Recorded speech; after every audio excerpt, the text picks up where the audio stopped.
I'm delighted to say, as ever, we've got the legend Dino. We know that. We know how hot it is in Rio, Tim Vickery. But the reason why I'm delighted is we've managed to get Jon Spurling back. You know, the football writer Jon Spurling, his latest book is Football Goes to War, Football on the Brink in the 1980s. I think we well remember that, those of us of a generation. There we are. That's the one. John, thank you very much for making it back here. No worries. Thank you for having me on.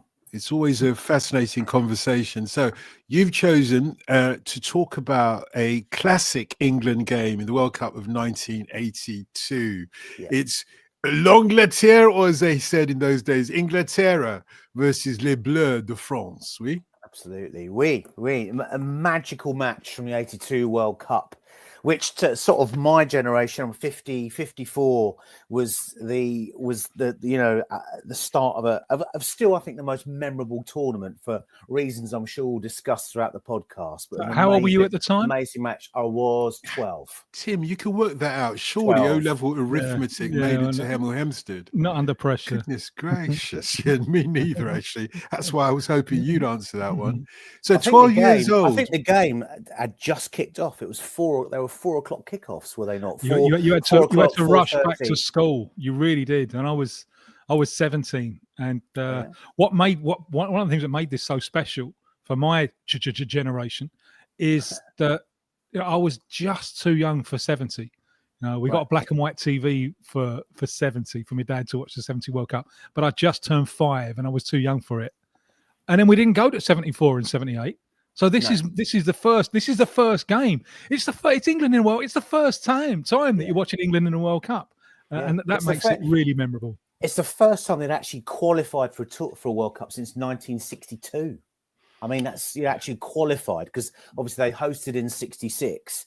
Then they were the world champions, so they qualified automatically in 70. So we're talking 20 years since they'd had to qualify for a World Cup, and it was a tortuous route. It didn't even look like they were going to get there at one stage in 82, did it? It's funny how my memories of England in the World Cup are very different. I'm slightly older than both of you, only slightly, but what does it matter? But 1966, I was 6 years old at the time of the World Cup. I'd been in this country for probably only about 9 or 10 months at that point. My older brother, who's only 2.5 years older than me, he had the good nous to.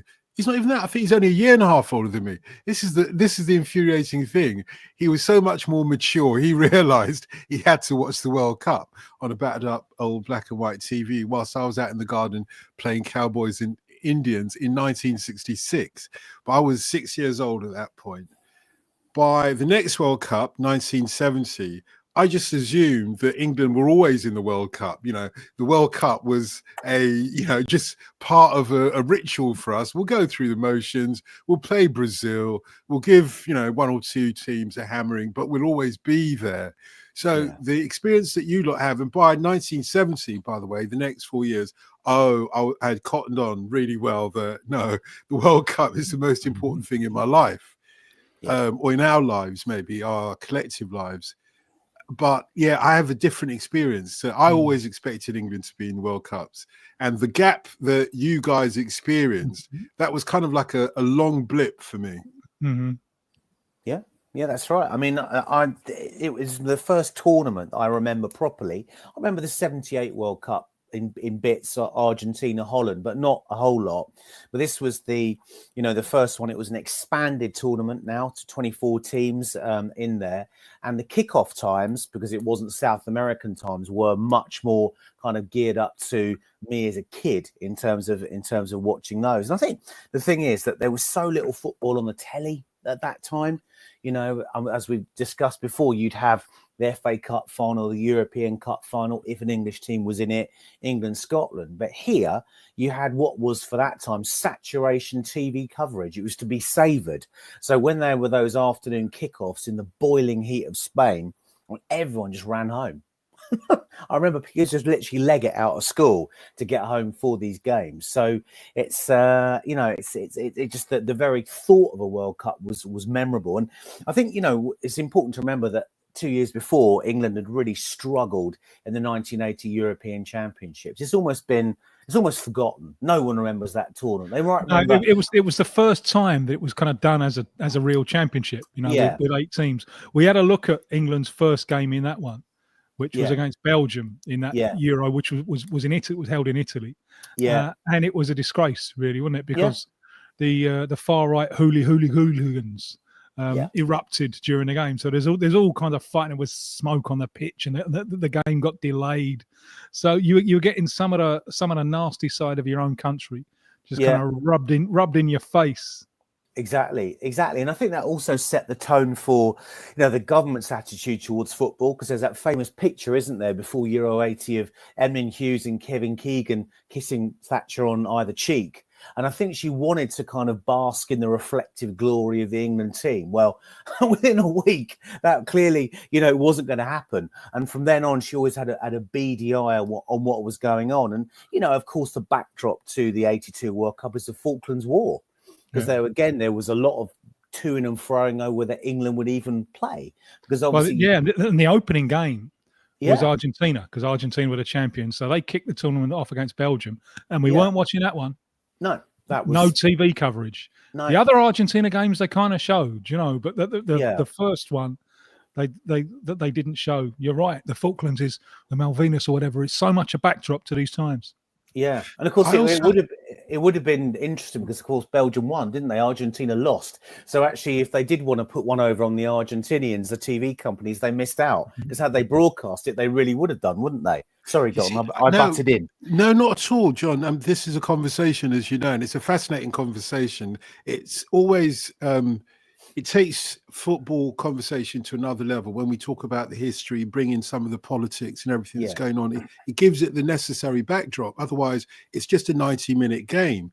But international football in particular has so much to do with patriotism and culture and, the flag, the national anthem, everything else, that I'm not surprised that Mrs. Thatcher, I'm not surprised, not necessarily praising her, but I'm not surprised that she cottoned on that this was an important cultural expression. However, I think the disdain for football, as you pointed out, there was very little on the televisions in those days.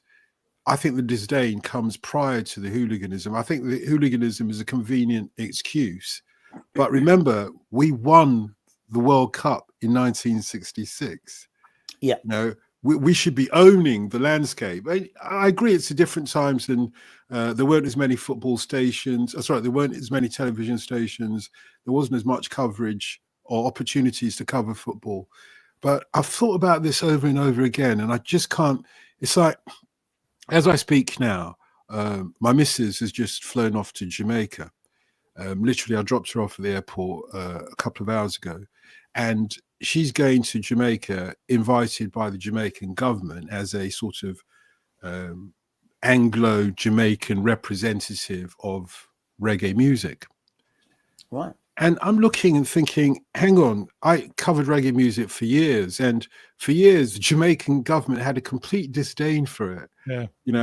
Listen to Bob Marley's Small Axe. That's what it's about. It's saying you three, the big three, like the Jamaican national broadcasters, you consider yourself the big tree. As you know, Jamaicans not going to say the big three, but it could be tree or it could be three.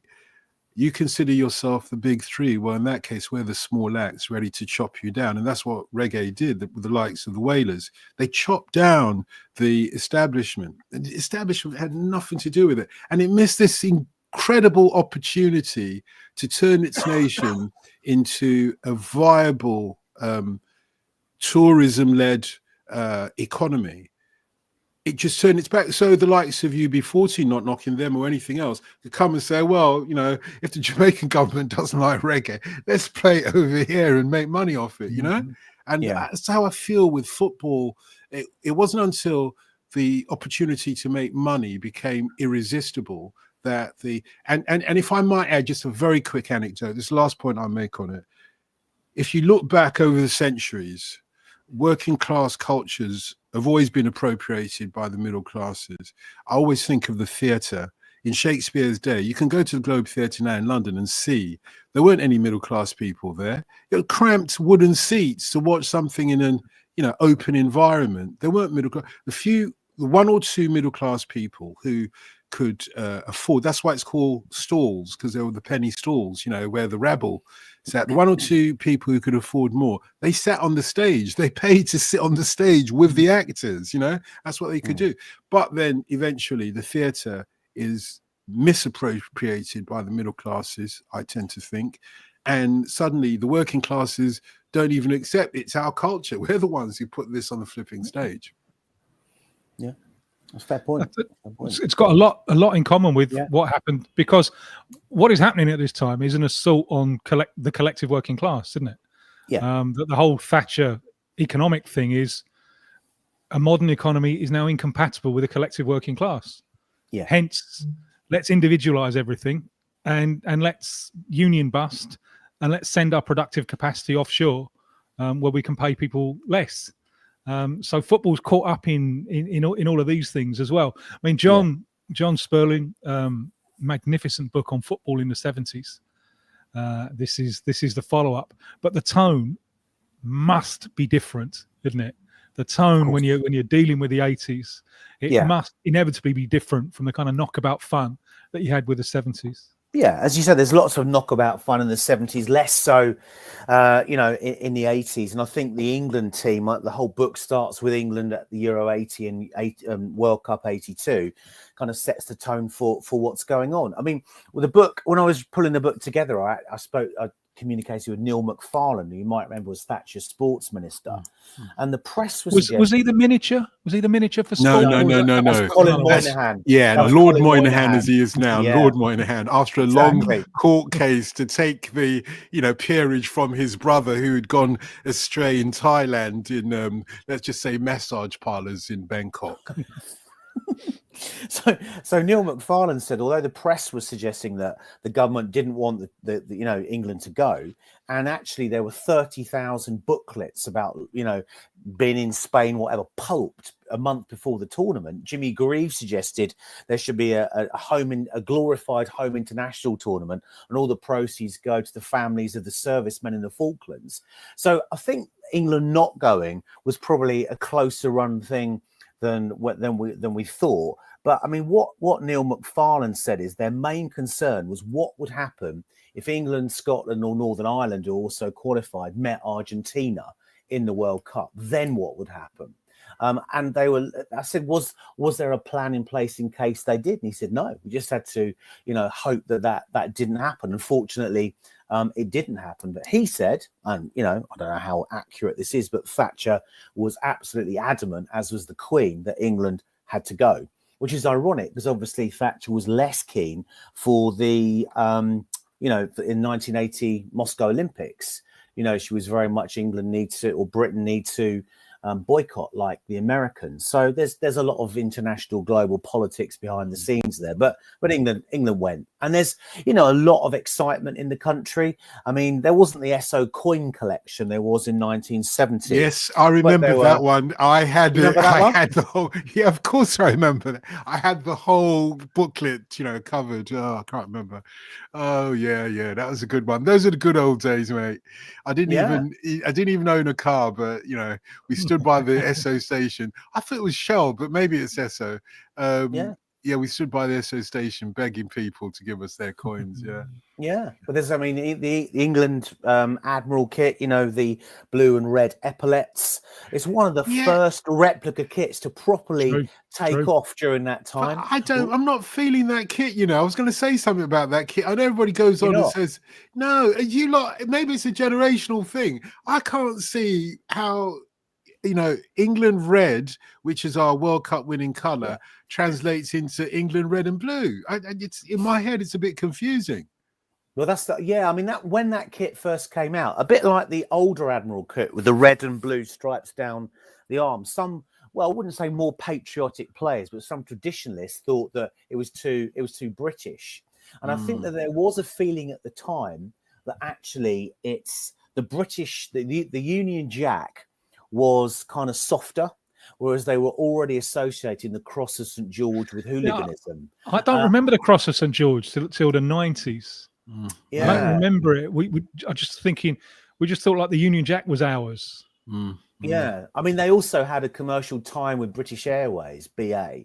So the B side of Ron's 22 was "Fly This the Flag." time, more than any other time. This time, exactly. But on the B side, they sung it. You don't remember it, do you?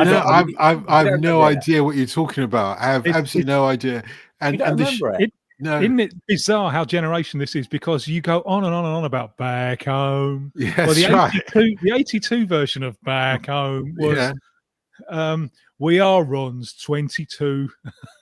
Hear the roar of the red, white, and blue. This time, more than any other time, this time. And it was all about how they're going to get it. They were going to get it right. And they did get it right. They did get it right in the first game. Did they not? They did. They also sung, just on the music note there, on the B side was Fly the Flag. And they were on there with their BA sort of stewardesses. And they were kind of wearing Partridge-esque, the players, kind of red, white, and blue sweatshirts. It was and slacks. It was they were trying to be British there. That is why Mrs. Thatcher got the hump when BA decided to change the red, white, and blue of their tails in their livery to all sort of fanciful colours. And do you remember she, they were, it was a news story. She was going on a tour of BA or whatever, and they showed the new kind of models with all kind of South African, multicolour kind of tails or whatever, not specifically South African, but in that sort of sense. And she said, what's wrong with the red, white, and blue? And she got, Dennis, her husband, gave her a tissue, and she put the tissue over the tail to say, I'm not having that. And they've returned to the red, white, and blue. So she wasn't wrong, was she? No, that's right. And so, England did qualify. They did reach the finals, and by June 82, we're good to go. We're good to start. And what a start! Yeah, what a start! 1982, though, this match against the French was only the second time we'd ever played the French. That is bizarre. How come? It is bizarre. Was it only the second time? I didn't know that. In their whole history, I didn't know that. Yes, the first we played time the French twice in the qualifier. Alf Ramsey's first game was against the French. Yes, in the '66 World Cup, and then it's the second time we played them in the World Cup. In the World Cup, sorry, forgive me. Okay, in the World Cup, that makes sense. For a moment I thought it was ever. I thought, hang on, they're our closest neighbours. How come? But they were the bookies' favourites, were they, for this match? They were one of them. Yeah, France were expected to win. I mean, it's a sensational French side. I mean, it's worth setting the scene. The game took place in Bilbao in the summer, 95-degree heat. Paul Mariner said What's that? 90. What's that in real? What's that in real money? How many shillings did it cost to get a ticket? I don't know what the conversion of that is. 95-degree heat. I mean, Paul Mariner said they're on the 96 degrees in the shade, real hot in the shade. That's third world for those who don't know. They're in their nylon Admiral sweatshirts or in their flip-flops, as he says it nicely, sweating from every orifice, and the game's not even started yet. The players talk about, the poor air quality of Brazil, but it is Bilbao, but it is ferociously hot. And of course, the French team were fancied because they had their le carré magique, the magic square of Fernandez, Gires, Tigana, and Platini. In fact, in the match, Platini and Gires play. Tigana's a sub, and Fernandez doesn't come in till later in the tournament. But it shows you the depth of talent that the French had. The England team, it wouldn't be England without there being controversy. There's no Glenn Hoddle in the starting lineup, but he's in the squad. The whole thing of England in those tournaments is that Don Howe and Ron Greenwood decided that Hoddle's a luxury. He's the best player on the pitch by far, but they felt that him on the pitch meant there's too many open spaces, and they would always rather go with a Robson or a Keegan type player, or in '86 a Peter Reid type player. It's a tough one, isn't it? As a Tottenham fan, it's a tough one because the area of the team where we're strongest is a central midfield. Brian Robson is a wonderful player, box to box, and Ray Wilkins was a player who was so criticised. But these days, you wouldn't have enough money to buy him because he never gave the ball away. No. They were a really, really good central midfield axis. So it was hard for Greenwood to fit Hoddle in. But it was a shame as well. I wish that they'd have found a way to do it. Yeah, and of course, the main midfielders, Kevin Keegan and Trevor Brooking, didn't even play until later on in the tournament because they were both injured. And I think that kind of, it set a bit of a tone. It was difficult because they were confined to their, a room. They didn't really mix with the rest of the squad. It was a bit of a weird atmosphere. It's the moment that it becomes Robson's team, isn't it? Yeah. Brian Robson makes it because we go to the World Cup and it's Keegan's team. Yeah. And Keegan, the next coach who comes in, Bobby Robson, discards him immediately. Yeah. Based, I think, a little bit on maybe he's a declining force, but maybe he's been a disruptive influence, moaning and so on. Yeah. And it becomes Brian Robson's team. And I think it happens in this game.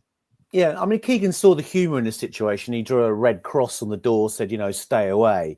But I think what Trevor Francis said is there was a bit of a mood. There was a bit of a mood in the camp. And, of course, they'd also made the decision not to take an orthodox winger. They didn't take Peter Barnes. They decided not to take Tony Morley, who, of course, had gone through Bayern's defence to set up Peter With's winger in the European Cup final. So they decided in the end to go with a left side of Kenny Sansom and Graham Rix. And of course, Graham Rix was a midfielder, not a winger. But that's how they set up. And I suppose from the start, the feeling was it was a good, solid England team with some good players, but perhaps it lacked a bit of gravitas without Keegan and Brooking, and perhaps lacked that genuine bit of quality up front.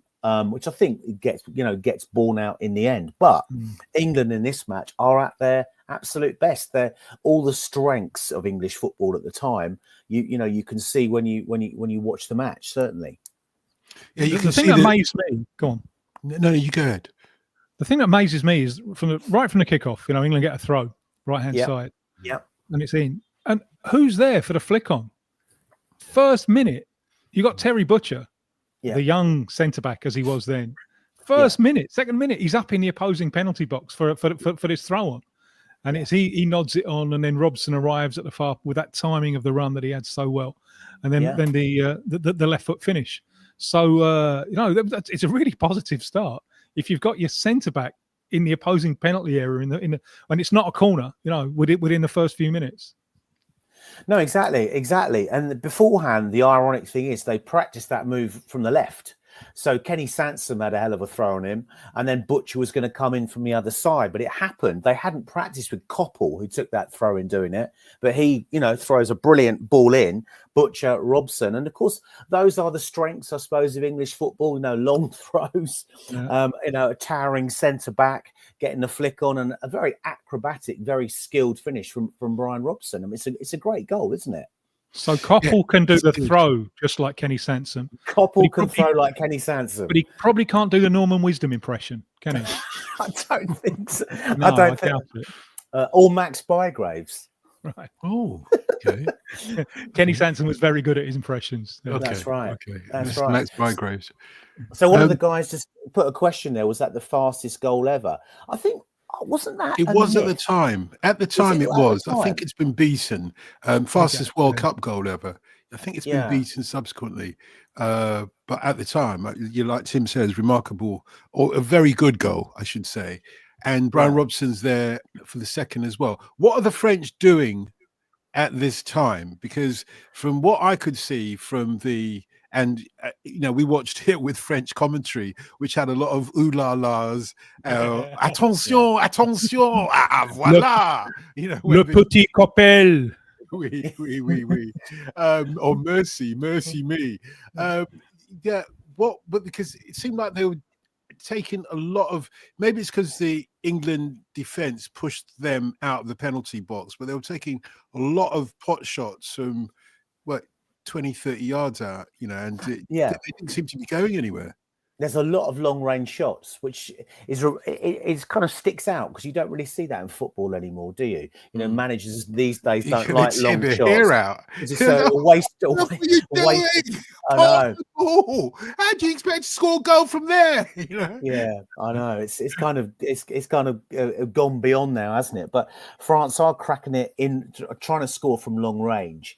But I mean, England press really hard. They press really, really well. I mean, the energy they expend in that first half. You know, Robson, Coppell as well, in particular, and Graham Rix, not known for his harrowing back, but they harry relentlessly. But that said, you know, Soler scores in the 24th minute for the French. Very, very, you know, that's French the press, move. isn't it? They pass the ball over the press. That's right. It's a great finish. Amazing finish from Soler, who was linked with Tottenham. I think he was supposed to be signing for Spurs, then the whole thing fell through. So they go in level. He knew where to finish. We can't have that, can we? Absolutely not. No. But what I think is really striking is, because I think this French side, and they were very good. They got through to the semi-final. They got through to the semi-final 4 years later. And they won the Euros in 84, in between. didn't they? Yeah. But how different they were from what France became from 98 onwards. In that, I think they're a little bit scared of the potence physique de les Anglais. Yeah, it's quite a lightweight side, you know. Yeah, and you look at France over the last 25 years. Yeah, they're a team of wardrobes, you know. They can really play, but they're a team of wardrobes. This team, I love this team. I love watching this France team. This team of little guys who would pass the ball with and there was a kind of joie de vivre about the way that they played. Was there a little bit Latin American about the way they played? Like I think so. Gravity and all of that. Yeah. I think so, and I think that's. I regret that's changed. But France have obviously been much more successful. You know, they had I mean, many say that just like, you know, the Brazil team of 82 was the purest ever Brazil team, perhaps this was the purest ever French team playing in a fantastically fluid way. I mean, there's a lot of times in the first half England can't get the ball. I'm not saying France are being particularly incisive, but they're keeping the ball in a way that wasn't done in English football in the early 80s, you know. It was lump it forward, get rid of it a lot of the time, whereas France are playing. And I think that's what makes such a fascinating match, because the styles are so very, very different. The England style, I suppose, there'd be tactics. Is it the standard sort of 4-4-2, the formation? How have England set up? Yeah, it is. That's right. I mean, they've got up front. Well, if we go backwards, they've got Paul Mariner. Not a skillful player, not the most mobile necessarily, and alongside the far more fluid Trevor Francis. So, you know, they've got pace in Trevor Francis. They've got a midfield of Rix, Robson, Wilkins, and Coppell. So they've got a lot of kind of forward thrust there. Coppell had already though sustained an injury that would mean he has to retire quite soon afterwards. But he makes it through most of this World Cup. Unfortunately, he doesn't play in the last game against against Spain, which I think, you know, might have helped England. And then you've got the kind of, you know, Mick Mills, Kenny Sansom, Terry Butcher, Phil Thompson in defence. I can remember watching the game so well, really well. And on the BBC, it was Bobby Charlton on co-coms. Yeah, he was the summariser, and he spent the game worrying about Terry Butcher. I'm a bit worried about Terry Butcher, he would say, expressing his worry about Terry Butcher, because Butcher was young. He'd only just come into the side. And he did get tested in this game. He did. He was the youngest member of the squad, as you say, and you know he did get tested, because I mean, although he played European football for Ipswich, I mean the French were cut above in many areas in terms of style, but the team's going level at half time. So Ron Greenwood's coach Don Howe had this trick, if you like. I don't know if he's the only one to use it, but the players went in, put their heads down, ice towels over their heads, and drinking as much ice. Yeah, I've got one of those with me tonight. Look, that's what this is. That's right. Yeah, and drinking what? Water at this stage. Gosh. Water at this stage. Oh, but I think there was a fear of dehydration, and I think by the end of the game they had lost, a lot of fluid had the players, but they go in level. And then in the second half, France having made advances before half time, and suddenly kind of slacken off again after half time, and it's very much tit for tat, to be honest. I was convinced we were going to lose. I was convinced that we were going to run out of steam and they were going to be able to play their way through us. Yeah, that's right. But if you watch it back, they don't create a whole lot, to be honest, at that point. Brian Robson then scores from a header in the 67th minute, a towering header. That's not him actually doing it that's not the goal, but it looks like it might be, kind of thing. The goalie's got his hands to it there. And then the keeper, I think, Ettore, I think the keeper for that second goal, the Brian Robson, the one that makes it, I think he was in what the French call no man's land. I think he might have been. Then the French throw everything forward, it doesn't work, and then Paul Mariner scores, from a rebound in the box. 83rd minute. It's a great finish. I mean, my main memories, you might have as someone of the Arsenal persuasion, you may well have better memories of Mariner, but I remember Mariner scoring goals for England, but not usually with his foot. They would come on off some strange part of his anatomy, somewhere between the ankle and the thigh. That's right. But this is a great first-time finish. It is. As the ball comes over, you expected him to control it, and then which will give the time for the keeper to come out. But no, he just drills it in first time. It's a fabulous finish, but he looks too drained by the conditions to celebrate, doesn't he? He hasn't got any energy to run around. No, he literally puts his arms up like that, and that's it. Because as he says, we were all spent. But it's Mariner who actually leads the cause for England to have cotton shirts, light cotton, with air techs in them, like Ramsey had in Mexico in 1970, rather than nylon. Because, all the players complained about they couldn't breathe through those shirts. But unfortunately, they don't arrive until England have gone out, which defeats the object a little bit. But it must take nothing away. How can they have gone backwards in 12 years? How can you have had something 12 years earlier and you haven't got it this time round? Well, that's interesting, because I think in the tortuous qualifying rounds, you saw countries like Switzerland and Norway who are investing a lot in scientific training regimes and dietary stuff, and England is still stuck in the dark ages in many ways. And that lack of remembering that you needed lighter AirTech shirt in the heat of a Bilbao or Mexico in '70s is symptomatic of how things weren't really changing. To be fair to the French, though, I think England had the art of scything down the opponent. Michel Platini, if I'm not wrong, he was FIFA Player of the Year at this point, wasn't he? Was it this year that he was FIFA Player of the Year? Anyway, Michel Platini, who can win the Champions League virtually single-handedly for Marseille, he. Did he do that? Am I dreaming that? But anyway, I just remember him with his... It was at Saint Etienne. He was in Saint Etienne. Okay. He was at Saint Etienne, then Juventus. He won it with Juventus at the Heysel match, didn't he? I apologise. But I do remember his shirt outside his very tight, low shorts. And he was a really skillful player, but he didn't get a chance in this match. And he was scythed down right in front of the referee at one point, and the referee looked at him like, when are you going to get up? Just get up there. And, you thought to yourself, if this was today, I don't think England would have been able to play like that and carve somebody out the pitch. I even saw one of those old-fashioned back passes to the goalie by the French, in a desperate moment.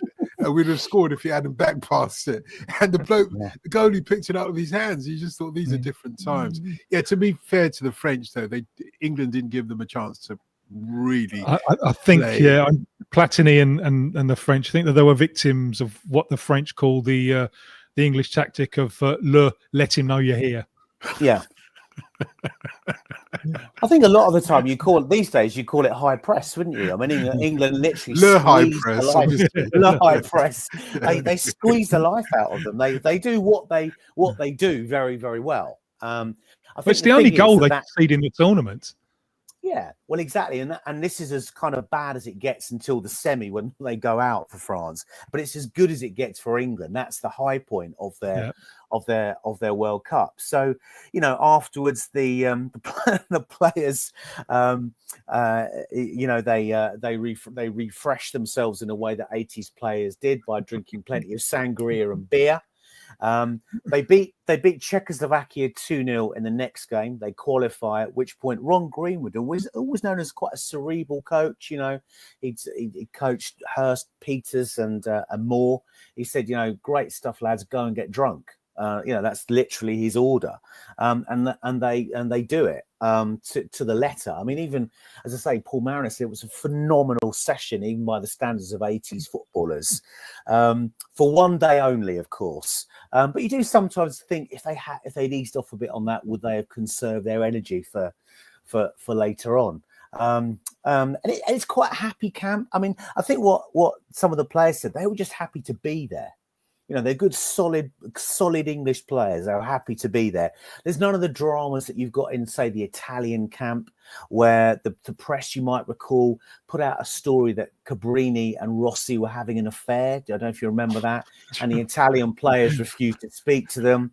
Then after the notorious Austria-West Germany match, the West German fans go and protest at the, you know, that put Algeria out. They go and protest at the hotel, and the West German players chuck water balloons at them out of the, you know, windows to show their contempt. There's none of that for England. They're playing Pac-Man. They're playing Space Invaders, table tennis. You know, they're Terry Butcher and Mariner. They're trying to play Saxon and that sort of thing. And they're not playing that. Yeah, well, they're not playing that game where they try and put in as many song titles into the answers on News at 10. No, yeah, they're not playing that game. That was such a rubbish game, mate. It was a rubbish game. Walking on sunshine, Brian. I liked it. I thought it was great. Yeah. But not to every flipping answer. No. What do you say? I'm not going to give much away. Just be a careless whisper, Ray. That was cheer, isn't it? All I'm saying is I don't want them to step on my blue suede football boots. Yeah. They can do anything they want to do, but don't step on my blue suede football boots.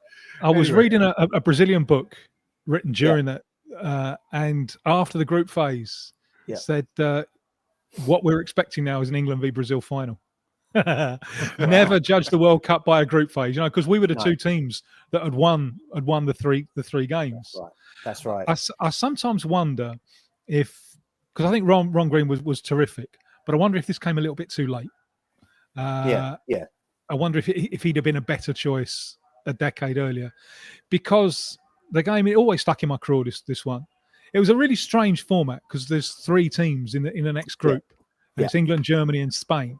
And England's game against Spain is last. So we got an advantage there, you know. So you know what you need. That should be an advantage. And so the way that Greenwood played it against Germany, which I think was a kind of betrayal of everything that he'd been, was just unbelievably cautious. It was a dreadful, it was a dreadful game of football where they were better than we were. And Greenwood was delighted with this 0-0 draw. Delighted that the thing that he picked out was that they had a rampaging right back called Manny Coutts. And he said afterwards, he didn't get one crossing. And so, you know, we've got this dreadful, awful 0-0 draw. On the basis that we're then going to beat Spain by more goals than the Germans are going to do it. And that always struck me as a kind of cowardly way to try and get yourself into the semi-finals. Yeah, I think it's interesting because I'm obviously, you know, his coach is Don Howe, and Don Howe was brought in because England were leaking goals in the qualifying. Well, as soon as Don Howe comes in, that stops because Don Howe's a very, very good defensive coach. But as Don Howe himself, you know, said to me when I interviewed him years ago, he was more would veer towards the defensive side, and Ron Greenwood was more of a purist, more going forward. But I think that probably Don Howe's force of argument, force of will, because he's a pretty forceful guy in his arguments, probably won out, I think. And I think what you saw against West Germany is England's lack of width, lack of genuine width, but also the lack of mobility up front. I mean, Trevor Francis has scored the winner against Kuwait, but really didn't do an awful lot else in the tournament. And I think I don't think he was ever quite the same player after the injury that he suffered in 80. He snapped his Achilles tendon, didn't he? Achilles. And I don't think he was ever quite as good again. No, he wasn't. No, I think he lost a yard of pace. I think that was the problem. And there wasn't really, I mean, the options up front, I think Peter Wyth, who's a big traditional target man like Mariner was. I'm not sure. Was Cyril Regis in the squad? I can't remember if he's in the squad or not. Not sure. Don't think he was. I don't think he was. No. There must have been someone else. There was Gary Shaw around as well. And Gary Shaw was an unbelievable player. Yeah. And I couldn't understand why they didn't bring him in as well. No, perhaps symptomatic of the fact that Villa's achievements were a little bit overlooked at the time. They were kind of, they didn't quite maybe get the credit they deserved. Therefore, neither did their players. But yeah, as you say, they err on the side of caution against. You moved around there. They err on. Yeah, that's right. No, the screen moved. Sorry, but they that was Dotun's protest at the lack of mobility of England's attack. They err on the side of caution. But it looks often like men against boys. I mean, there's a guy called Hans-Peter Briegel who had thighs like oak trees, and Koppel said that at one point Briegel said, "Get out of my way, little fly," and just literally swatted Koppel aside like this, and they're out muscled. Le petit Koppel. This is not just. The only moment of real skill was when Rummenigge hit the bar from about 30 yards out. He absolutely cracked it from 30 yards. And that's the only real chance. I think West Germany are pretty happy with that result, because I think they're always going to be confident about beating Spain. They're the European champions, aren't they? Yeah, and Bruegel, let's not forget, is also a very famous Dutch painter, one of the masters, one of the Renaissance masters. His most famous painting being The Fall of Icarus. Yeah. Also, did he swat Icarus away just like a little fly? Was that part of his? The fascinating thing about The Fall of Icarus is it inspired this amazing poem called Musée des Beaux-Arts. And the poem sort of extrapolates how Bruegel captured this moment where this object or this person is falling out of the sky and splashing into the water. Meanwhile, everything around him is going on because life must necessarily carry on regardless. So there's a ship sailing off into the distance. They're not like, "Oh, man overboard, let's stop, let's pick him up." No. And the horse on the hillside is scratching its backside on a tree because life must go on. And the farmer's ploughing his farm, so nobody sees this magic moment.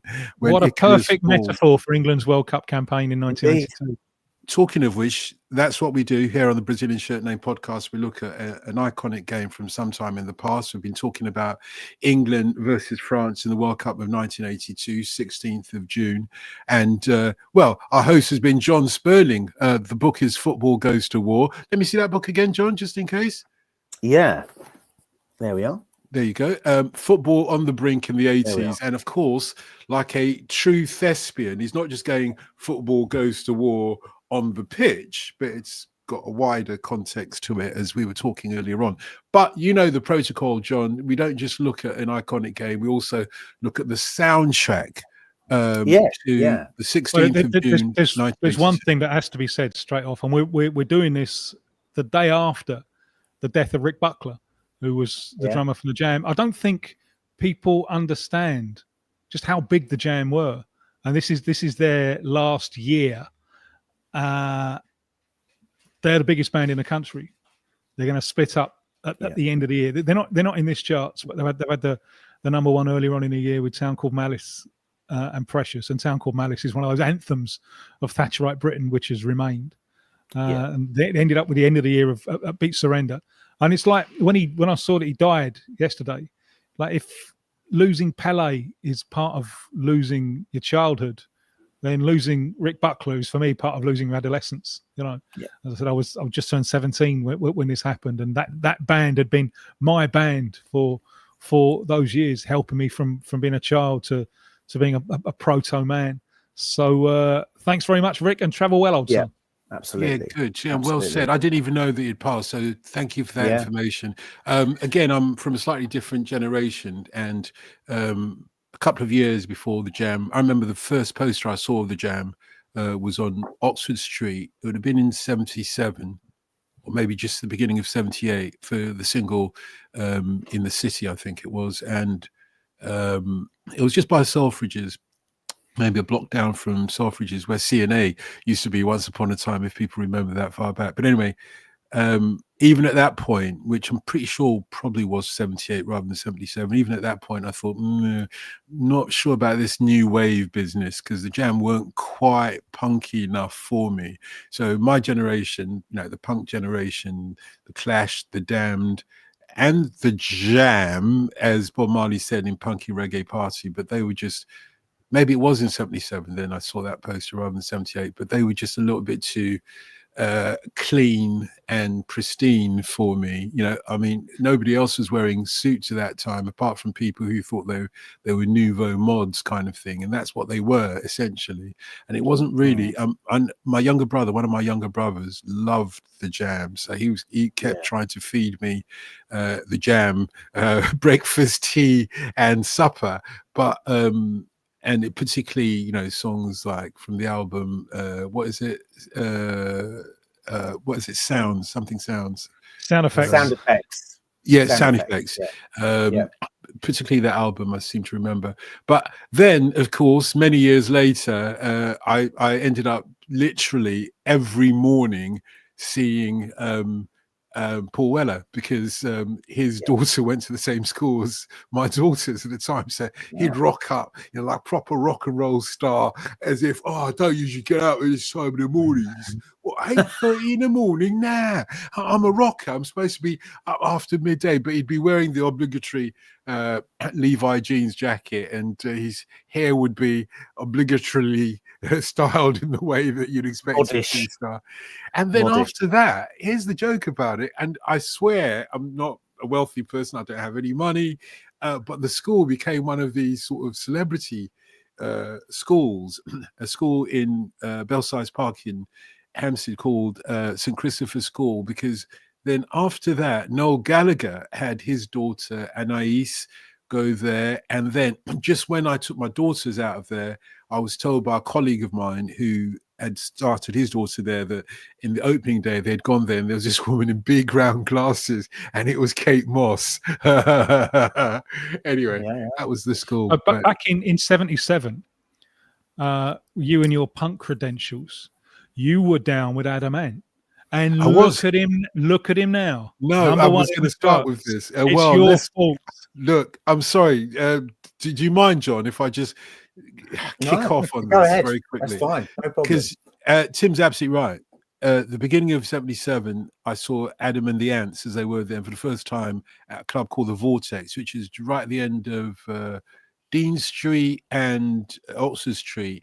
Many years before, a few years before that, it had been the best, most underground soul club. It used to be called Crackers, and everybody who's anybody went to Crackers. Tiny little space. I once saw George Michael writing they'd been to Crackers, and I worked it out. It would have been about 12 years old. He could. I mean, I was only 14, 15 years old. I'm only a couple of years older than George Michael, but there's no way he could have got in. I mean, unless he was really down with it. But anyway, at this point, it's called a Vortex, and it's a punk club on a Tuesday night.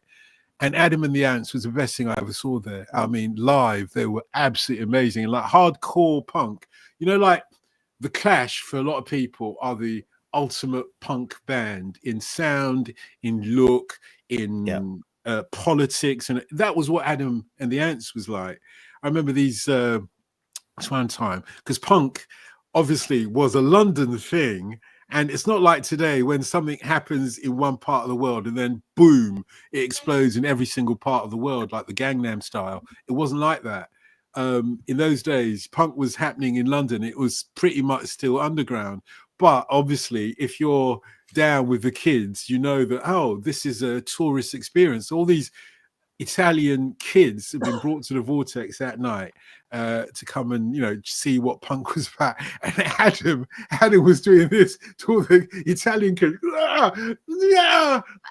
which is like a form of insult in Italy. Apparently, it's in Shakespeare's Romeo and Juliet. Do you bite your thumb at me, sir? No, sir, but I do bite my thumb, sir. At the very beginning of Romeo and Juliet. Anyway. Adam was the archetypical punk. I can't remember any of his tracks. He hadn't got a record contract, couldn't get a record contract at all. Then after the Sex Pistols blew up, Malcolm McLaren was looking for his next big deal. And they're both here in the charts. They're both here because Adam and the Ants split up into two. Wow. Yeah, I Want Candy, which is going back to Bo Diddley. But leave that to one side because I think that's all right. They just about got away with that. Although there was a little bit of... I would suggest a little bit of dodgy politics with a young girl being sexually exploited, I would say. Mm-hmm. You know, it's kind of like I've told you before, Tim, when I went and saw Bo Diddley's son and he was about to play Good Morning Little Schoolgirl, I was like, no! But he played it nevertheless. Yeah, that's how I feel about Bow Wow Wow now. But Adam went from being the archetypical punk. Malcolm McLaren, former manager of the Sex Pistols, turned him into a pop something or other, pastiche, playing, stand and deliver, playing a kind of highwayman kind of role, which is fancy, it was aimed at the kids, wasn't it? It was. But do you hear him? He's at number one in these charts, and all I can hear, Goody Two Shoes. All I can hear, I can't hear Two Shoes. But all I can hear, John, is somebody who doesn't even believe in what he's saying. I'm a goody two shoes. I never do anything wrong. I always do the right. That's not Adam. He's trapped in this personality that's a good way of putting it. He's being in a trap. Yeah. What do you remember about? Because you're 12 and I'm 17. That's a big difference. 12. So what do you remember about this chart?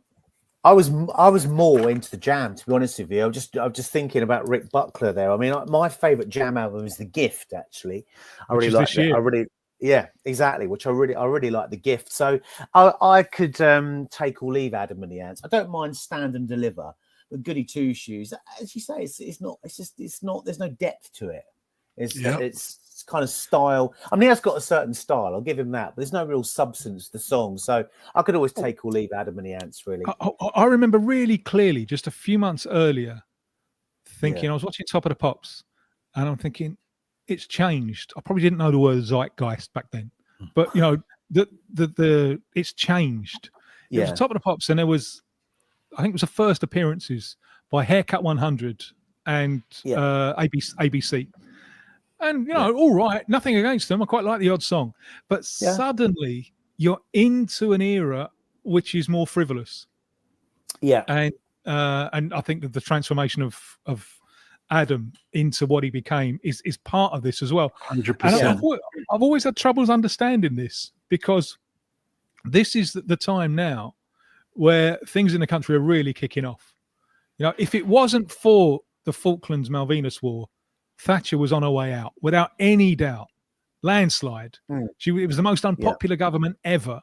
And there have been the riots the previous summer. Things were really kicking off, and unemployment was going up and up and up. And winning that election bought her 4 years to do enough things to build a political constituency. But just at the time when things were beginning to get much harder, the music became much more frivolous. And I've never really understood that. Fantasy Island by Tight Fit, for instance. Right, there you go. I mean, Britain was certainly not a fantasy island in 1982, was it?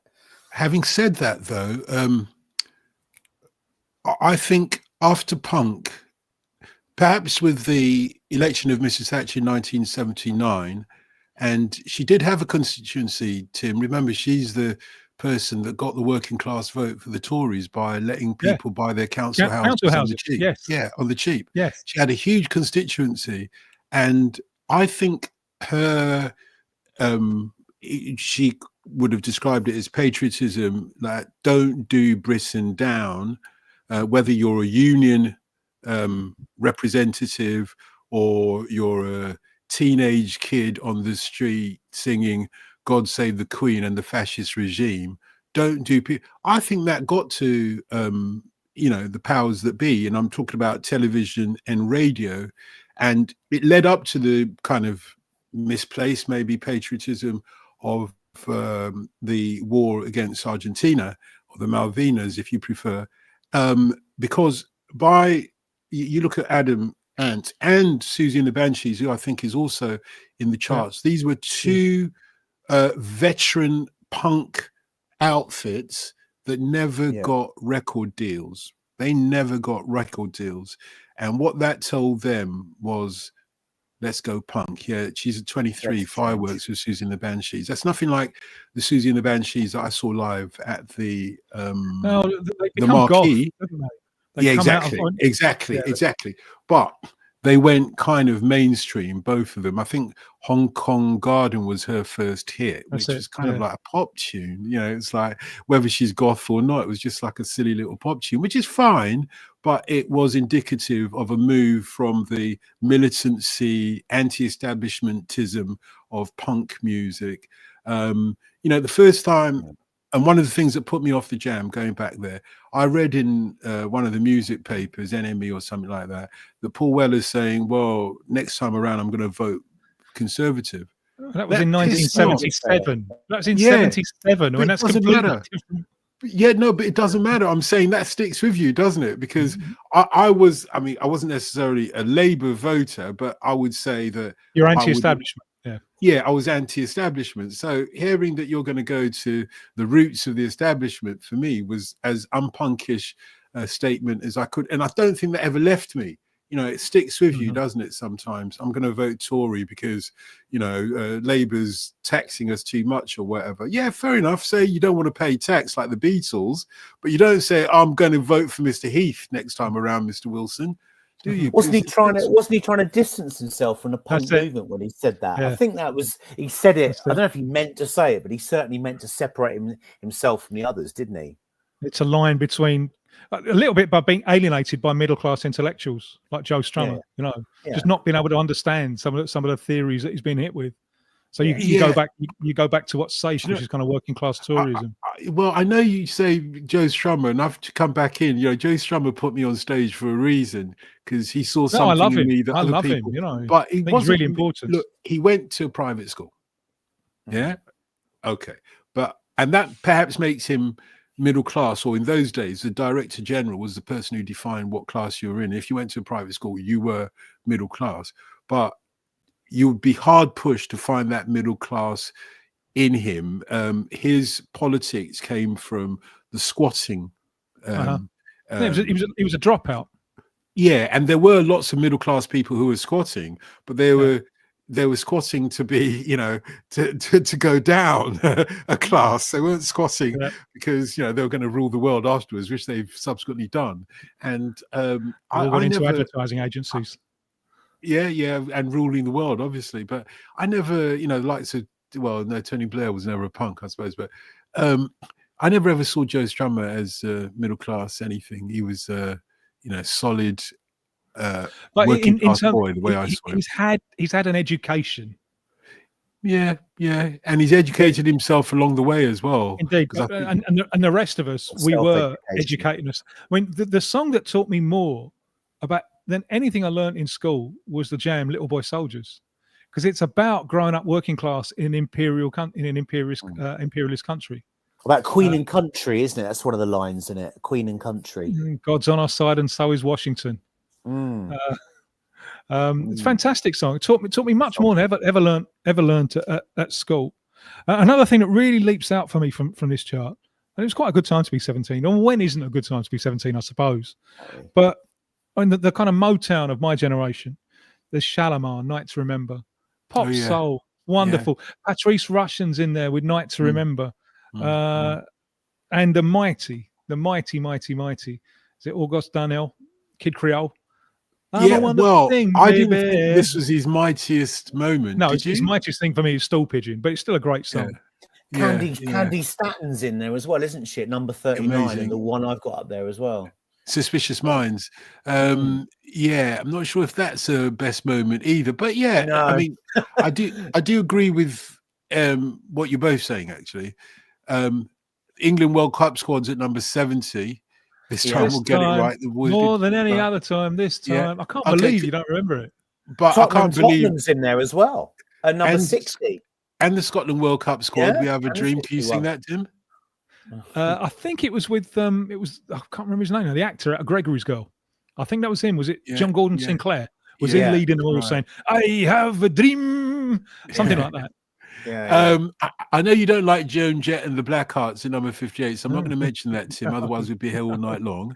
However, Randy Crawford in the charts, One Hello, amazing track. I think Early in the Morning, the Gap Band, Teardrops Explodes, Tiny Children. There's a lot of good stuff in these charts.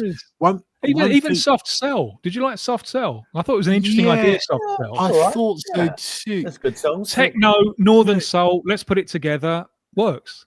What I would say is Torch was actually more their kind of song, because Mark Almond is a kind of a tragic, Torch singer. Yeah, he is. Yeah, exactly.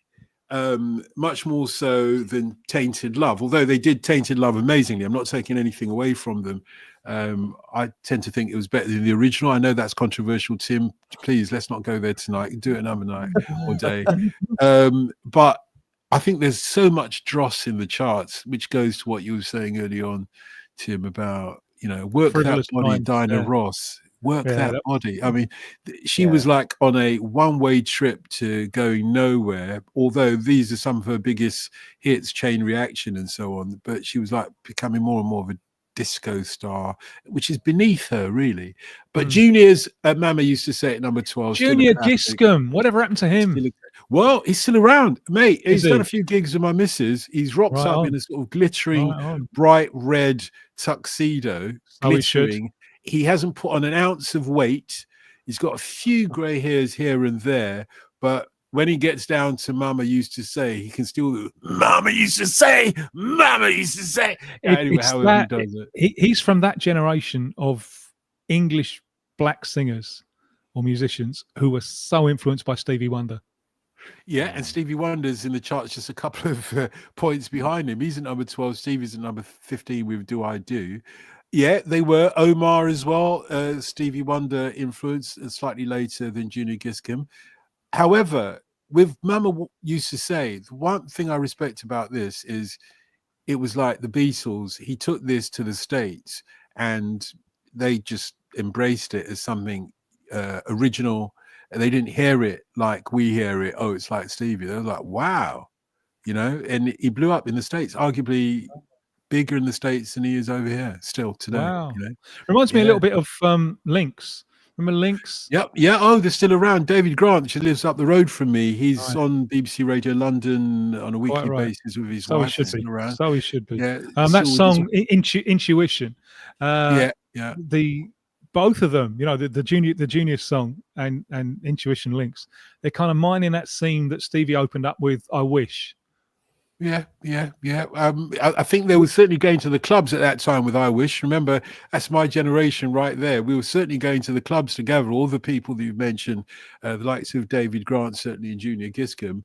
I feel bad, John, because your eyes are glazing over, wondering what on earth are we talking about? I'm looking at the charts. I can't actually remember a lot of these songs. It's not a vintage one, is it? This one? No, it's bizarre just how age does it. Because last week we did one from 1999, and I looked at it and I thought I can't remember any of these. This one from being 17. I can remember all of these songs. They're all of them, even horrible ones. Even Faithless by Scritti Politti. You can remember that, can you? Yeah, I can't remember that. I can't remember. I remember the group Faithless. I bought The Sweetest Girl when it came out, so I was interested. Yeah. Sometimes with charts, we should look at them in exactly the way that you mentioned, John. It's a question whether we remember them, because there's one thing I will say. When I went through these charts, I thought, you don't hear hardly any of these tracks on the radio anymore. Certainly you never hear Adam Ant, and I listen to a lot of radio stations.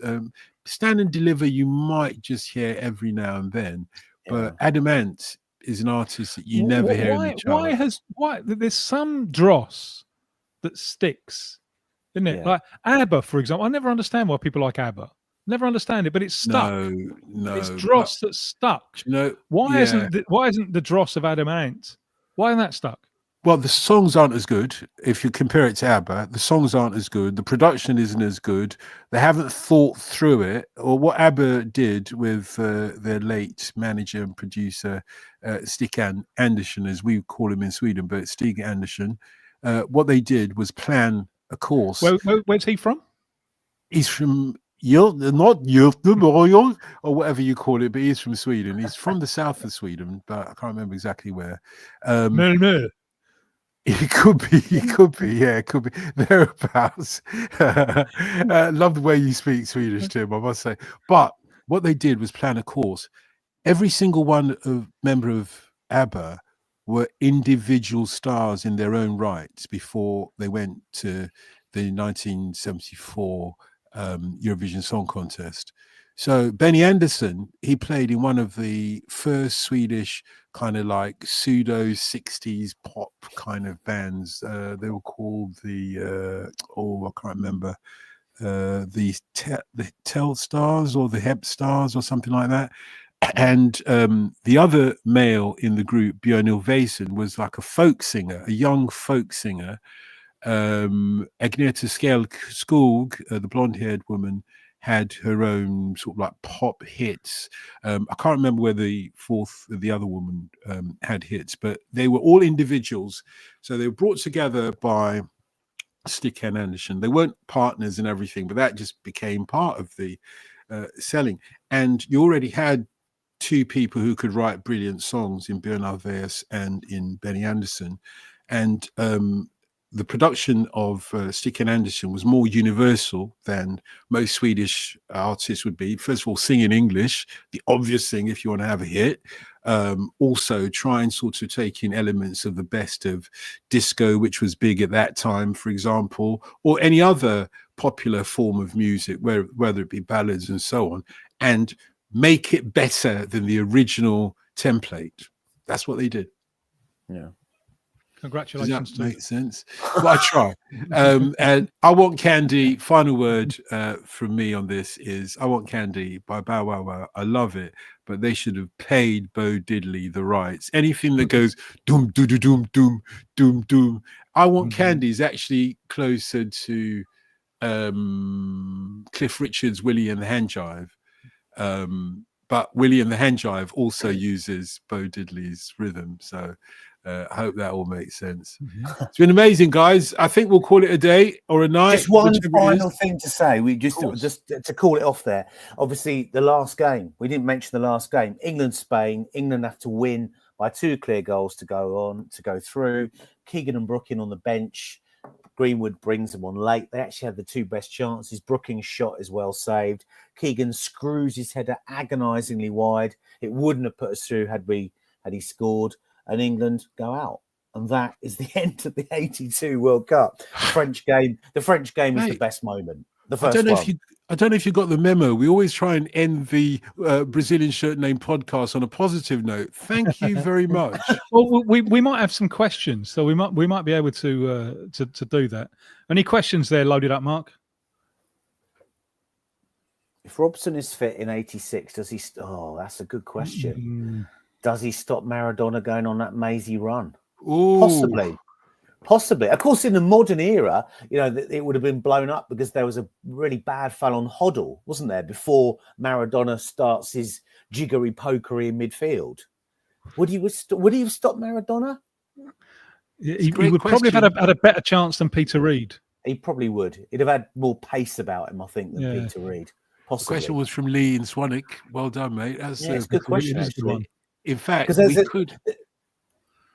a game, was it England against the rest of the world a few months later, and Maradona's in the centre circle at Wembley, and Maradona clatters him to the ground. Robson clatters Maradona to the ground, and the crowd are in uproar, thinking this is English football at its finest here, with Maradona rolling around in agony, getting booed, as you can imagine there. Yeah, it's that old English tactic that the French know as let him know you're there. Absolutely, yeah. We've let you know that we're here, and Lee, excellent question. Maybe we'll devote a entire Brazilian Shirt Name podcast and invite you, John, amongst others, to kind of discuss how could we have stopped Maradona going on that amazing run? And we can bring back footballers from the past and we can make them fit again, or whatever we want to do. But thank you for today. You've been absolutely amazing, John. And all the best with the book. I mean, I haven't read it yet, but I've read Get It On, the 70s one. It was amazing. It's a terrific book and a really good way, I think, of breaking it down chapter by chapter by chapter. Really, really good way of doing it. So if Go to War is half as good, it's going to be a thoroughly rewarding read. So all the best with the book, John. Cheers. Brilliant. Thank you for having me on. Football Goes to War, Football on the Brink in the 80s. Jon Spurling has been our guest, and thank you very much. Tim, we'll do it again next Wednesday at 4 p.m. Make a date, don't be late, and of course, do remember to. I'm going to be late. I'm going to be late because I think it's going to be next Thursday at 4 p.m. because Wednesday I'm going to be on a bus. Okay. So I apologise. So he apologises. We'll let you know when the next one is, but do remember to subscribe in that YouTube thingy that you've got there, and also in your podcast app, so you don't miss an episode of the Brazilian Shirt Name podcast. We'll do it again. Thank you very much. Thanks. Absolute pleasure, mate. Thank you.